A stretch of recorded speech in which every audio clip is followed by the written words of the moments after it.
বন্ধুরা আজকে শেয়ার করছি মিষ্টি কুমড়া শাকের এক মজাদার রেসিপি। ছাদ বাগান থেকে তুলে এনেছি মিষ্টি কুমড়া শাকগুলো, একদম লকলকে ডগা, কেটে বেছে পানি দিয়ে ধুয়ে রেখেছি।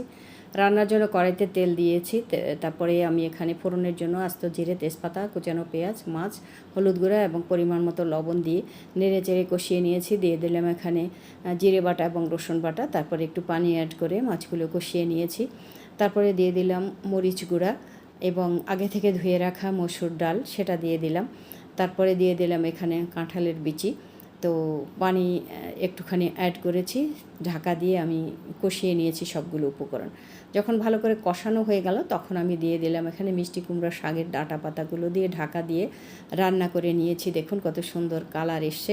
খুব সময় ধরে রান্না করা যাবে না, যেহেতু শাক, তাহলে এটার পুষ্টিগুণ নষ্ট হয়ে যাবে। যেহেতু আমরা মাছে ভাতে বাঙালি, এরকম একটা রেসিপি হলে আর কিছুই লাগে না। বন্ধুরা, আশা করি আপনাদের ভালো লেগেছে।